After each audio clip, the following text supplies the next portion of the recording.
So I was born in Michigan, but at age 5, my family and I moved down to South Florida, to Miami, and then to Fort Lauderdale. So I've been a South Floridian all my life.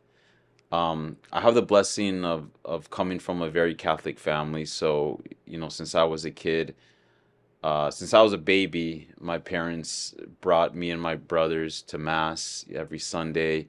We prayed as a family, we read scripture, we prayed the rosary together. So it was in that Catholic ambiance that I grew up. I was never drawn to the priesthood as a kid. And actually, I remember being very small, like 10 years old, and I used to look at priests and wonder in my heart, why would anyone in their right mind want to be a priest? Like I don't know. I didn't see it, I didn't understand it. And so for me, it was a surprise when later on in life, much later, I received a calling to follow the Lord as a priest, as a religious brother as well. Growing up, I was more familiar with diocesan priests because, those were the priests that were at the parishes that I would go to.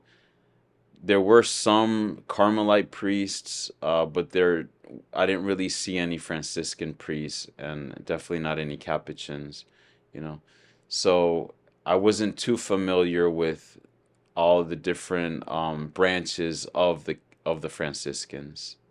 So I had an encounter with the Lord many years ago, and it was at a time in my life when I was at a rock bottom.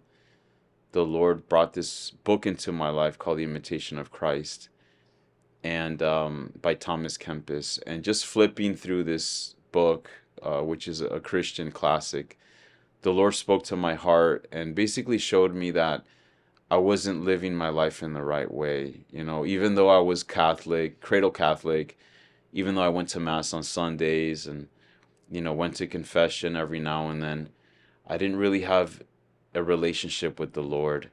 And I really didn't know Jesus, as a person. I was just very, let's say, religious. I went through the motions of religion. And so just flipping through the pages of that book in a matter of probably a minute or two, the Lord spoke to my heart, and he said to me, "What does it profit a man to gain the world but lose his soul?" Which is from scripture. And that really got me to reflect on my life, reflect on how I was living it, where I was going, and got me to meditate also on my death, which we could die at any moment. And so, in short, that book brought me to surrender my life to the Lord, to Jesus Christ. And then it was from there that my life changed. My life was transformed. I received, first and foremost, the peace of the Lord, this peace I had never experienced before in my life, even though I had gone to church all my life. And my mom had, like, dragged me and my brothers to, like, youth retreats and stuff like that to try to encounter the Lord. But that was the moment when I really encountered Jesus. And it was just so beautiful, that experiencing that peace.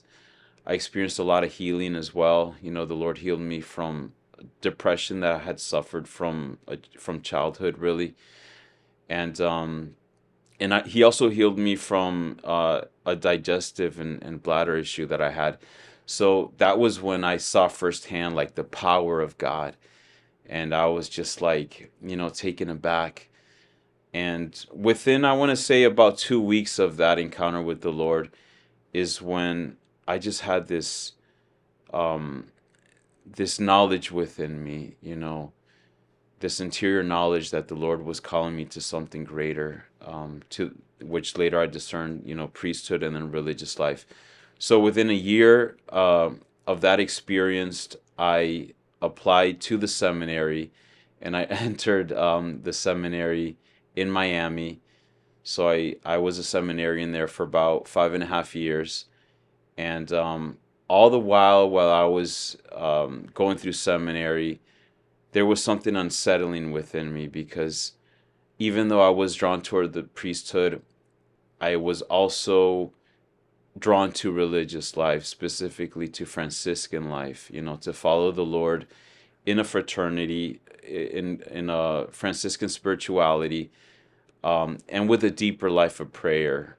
Diocesan priesthood is very active ministry. A lot of times those priests they're lone rangers. They're out there on their own, so they don't have that fraternal support. And because of the active ministry, sometimes it gets hard to get your prayer in. And for me, prayer is like essential.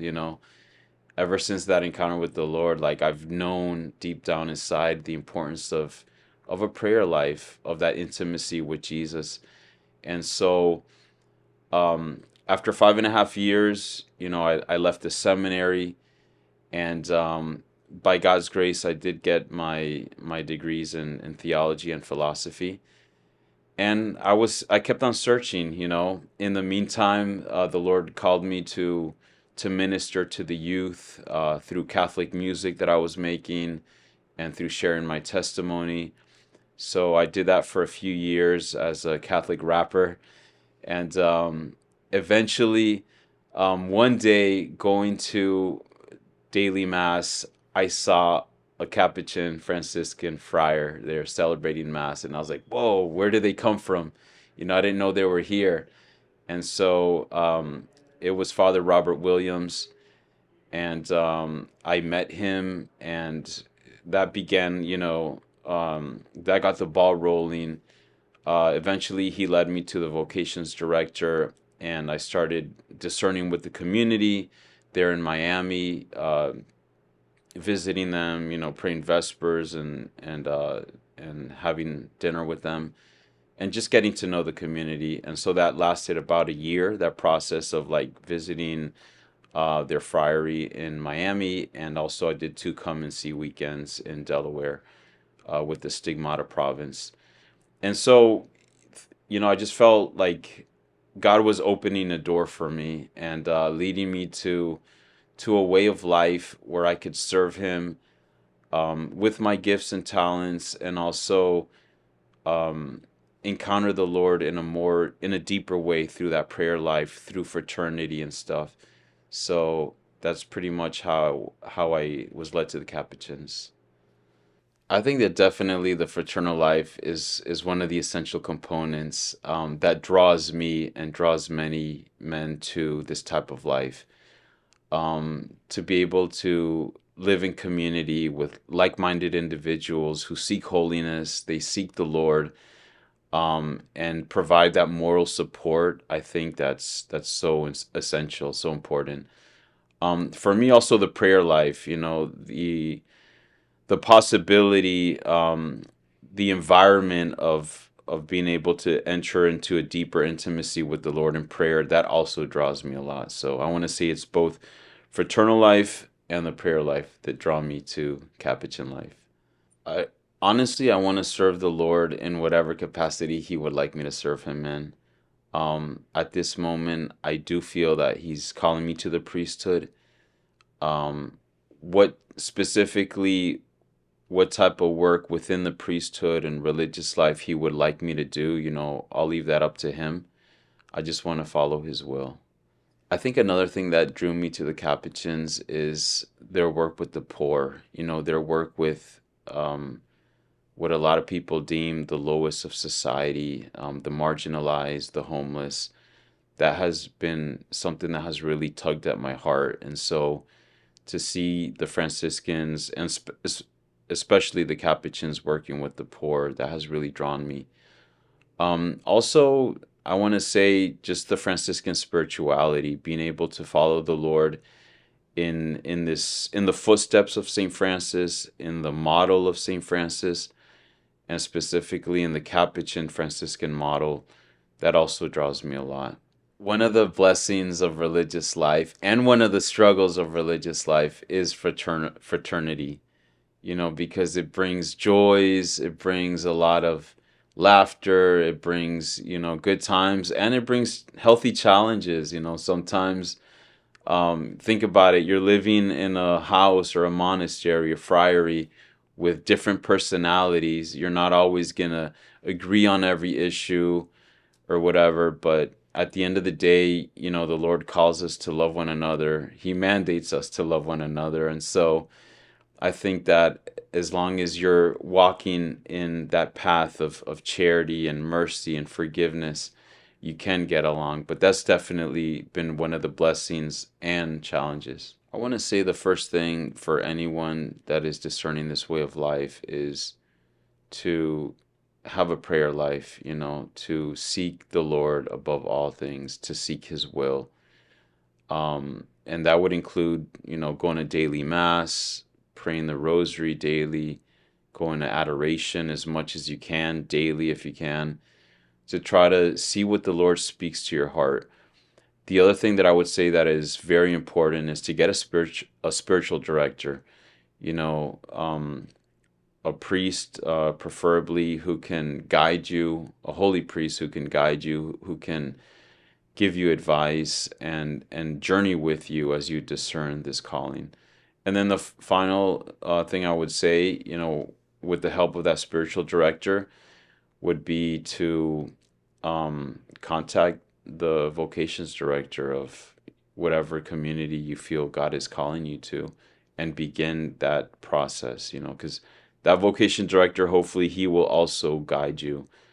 But these three steps, 3 or 4 steps, I think are important for anyone discerning. Would I do anything differently? I want to say from my first time around, going to the seminary, to the diocesan seminary, I learned from the way I did things, and I saw the importance of getting a spiritual director. When I first entered the seminary, I didn't initially get a spiritual director. I just went into the seminary. And so I realized that it is important to have a holy man or woman of God guiding you. And so I would say get a spiritual director. Okay, well, I've been really happy these last 6 months, here in the monastery, discerning this life. I look forward to what God has for me in the future. I'd like to, of course, continue discerning this life, and I do feel a calling to it. And I just want to encourage everyone watching this video to give their lives to the Lord, whether that be a calling to religious life, to priesthood, to marriage, just follow the Lord. That's the most important thing. We got to be holy. We got to get to heaven.